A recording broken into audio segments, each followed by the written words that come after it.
Assalamu alaikum students, how are you? Hope you'll be fine. I'm also fine. So let's start our lecture today. This is class B9. Our subject is chemistry. We are studying unit number 1 exercise. Today we will study short questions 12, 10, 11 and 12 with long question number 3, part 1 and part 2. So let's start. Question number 11 है हमारे पास. Classify the following into elements, compound और mixture. तो इसमें आपने क्या करना है, ये बताना है कि जो नीचे दिए गए हैं इनमें से कौन से एलिमेंट्स हैं, कौन से कंपाउंड्स हैं और कौन से मिक्सचर हैं. तो सबसे पहले हीलियम है और हाइड्रोजन है. तो इसमें से जो हीलियम है वो एलिमेंट है और जो हाइड्रोजन है वो कंपाउंड है. इसी तरह से कार्बन मोनोऑक्साइड और कोबाल्ट है. तो इसमें से जो कार्बन मोनोऑक्साइड है वो एक कंपाउंड है और जो कोबाल्ट है वो एक एलिमेंट है. इसी तरह से वाटर एंड मिल्क है. इसमें से जो वाटर है वो एक कंपाउंड है और मिल्क जो है वो एक मिक्सचर है. इस तरह से गोल्ड एंड ब्रास है. गोल्ड जो है वो एक एलिमेंट है और जो ब्रास है वो क्या है, वो एक मिक्सचर है. इस तरह से आयरन एंड स्टील है. आयरन जो है वो एक एलिमेंट है और जो स्टील है वो एक मिक्सचर है. तो इस तरह से जब आपने आंसर लिखना है तो सिमिलरली इसी तरीके से लिखना है. मार्कर के साथ हेडिंग देनी है एलिमेंट की, कंपाउंड की और मिक्सचर की. दरमियान में लाइंस लगानी है और सिमिलरली जिस तरह यहाँ पे आंसर लिखा हुआ है इस तरह से आपने आंसर राइट करना है. क्वेश्चन नंबर 12 है define atomic mass unit why it is needed. कि जो एटॉमिक मास यूनिट है इसको आपने डिफ़ाइन भी करना है और रीज़न भी पूछा है इसकी क्यों ज़रूरत पड़ती है. तो सबसे पहले तो आपने बताना है कि जो एटॉमिक मास यूनिट है ये क्या है. The unit for relative atomic mass is called atomic mass unit. यानी कि रिलेटिव एटॉमिक मास का जो यूनिट होता है उसको कहते हैं एटॉमिक मास यूनिट.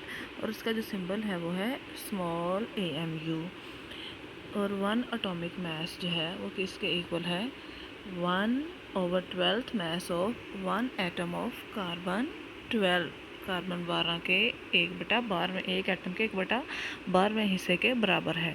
और जो मास है वो इतना इसका स्मॉल है कि प्रैक्टिकली इसको डिटरमिन नहीं किया जा सकता है. और इसको डिटरमिन करने के लिए जो है वेरियस एटॉमिक मास यूनिट जो है उसकी ज़रूरत पड़ती है. प्रैक्टिकली इसको डिटरमिन नहीं किया जाता, जो उसका यूनिट है उसके जरिए से इसको डिटरमिन किया जाता है. तो ये जो है उन्होंने बताया है इसका रीज़न. तो जब आपने भी इसका आंसर देना है सबसे पहले अपने मार्क के साथ हेडिंग देनी है एटॉमिक मास यूनिट. उसके बाद आपने जो है इसका आंसर लिखना है यहाँ से लेके यहाँ तक इन्वर्टेड कॉमास के बाद. उसके बाद फिर आपने जो है नीचे उसका रीज़न लिखना है नेक्स्ट यहाँ से लेके यहाँ तक. कि ये इतना छोटा है कि इसको प्रैक्टिकली हम डिटरमिन नहीं कर सकते, इसलिए इसके यूनिट की ज़रूरत पड़ती है ताकि हम इसको डिटरमिन कर सकें. शॉर्ट क्वेश्चन नंबर 10 जो आपकी एक्सरसाइज में है वो ये है कि स्टेट द रीजंस, वो वजूहात बताएं कि सॉफ्ट ड्रिंक जो है वो एक मिक्सचर है और जो वाटर है वो एक कंपाउंड है. तो आपने जो है वो रीजंस बताने हैं. जो सॉफ्ट ड्रिंक है जिसको कोल्ड ड्रिंक भी कहा जाता है ये एक ट्रू सोल्यूशन है ऑफ शुगर एंड वाटर का, जिसके अंदर कार्बन डाइऑक्साइड को प्रेशर के थ्रू डिसॉल्व किया होता है.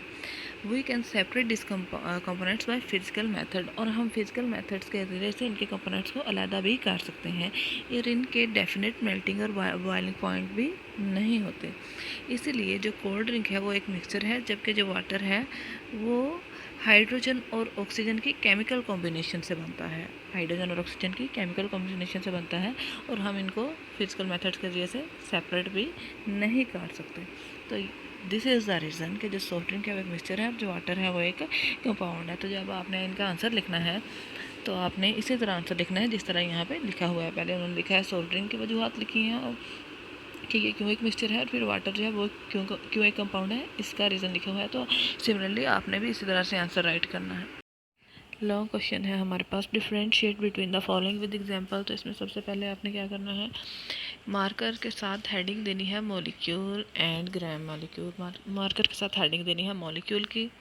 It is formed by the chemical combination of atom and it is the smallest unit of substance. उसके बाद मार्कर के साथ हेडिंग देने की एग्जांपल राइट करना है वाटर एंड कार्बन डाइऑक्साइड. फिर दोबारा से मार्कर के साथ हेडिंग देनी है ग्राम मॉलिक्यूल इसका आंसर लिखना है कि the molecular mass of a compound expressed in gram is called gram molecule mass.